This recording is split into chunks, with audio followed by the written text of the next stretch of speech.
વિભાગોમાં એચઓડી પર એનએસયુઆઈએ ગંભીર આરોપ લગાવ્યા છે। વિભાગના એચઓડી તેમના ઓળખીતાઓને સીધી ભરતી આપતા હોવાનો આરોપ છે। વિવિધ વિભાગોમાં 300 જેટલા ઓળખીતાઓની ભરતી કરી હોવાનો આરોપ છે।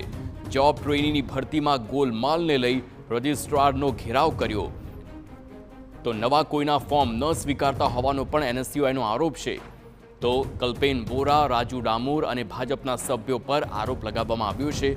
જો પગલાં નહીં લેવાય તો આગામી સમયમાં ઉગ્ર વિરોધની પણ ચીમકી ઉચ્ચારી છે। गुजरात यूनिवर्सिटी अंदर 300 थी वधारे जॉब ट्रेनिंग तरीके नौकरी करे छे। हिमांशु पंड्या साहब જ્યારે वाइस चांसलर थे ત્યારે कायमी भर्ती કરવામાં આવી હતી પણ રદ કરી દેવામાં આવી હતી। ત્યારબાદ આજ સુધી જે જોબ ટ્રેનિંગમાં 300 માણસો લેવામાં આવે છે એ ભાજપના સિન્ડિકેટ મેમ્બરના મળતિયા હોય, અહીંયા એક્ઝામિનેશન ડિપેન્ડના કલ્પેન્દ્ર વોરા હોય કે ડામોર હોય કે આ બે ત્રણ જે અધિકારીઓ નિયુક્ત કરે છે એમના જ લોકો હોય છે, બીજા કોઈ હોતા નથી। કેમ બીજા કોઈ હોતા નથી? કેમ કે એમને ક્યાંક ને ક્યાંક જે જોબ ટ્રેનિંગ હોય છે ત્યાંથી શું કંઈ ફંડ આપવામાં આવે છે કે અડધો પગાર આપવામાં છે? એક પણ એક ચિંતાનો વિષય છે। એનએસયુઆઈએ જે રજિસ્ટ્રાર સાહેબને માંગ કરી છે કે 7 દિવસની અંદર આ જો જોબ ટ્રેનિંગ ઉપર કોઈ નિર્ણય લેવામાં નહીં આવે તો 7 દિવસ પછી કયા અધિકારીના કયા સિન્ડિકેટ મેમ્બરના કેટલા લોકો અહીંયા નોકરી કરે છે એ નામ પણ એનએસયુઆઈ જાહેર કરશે।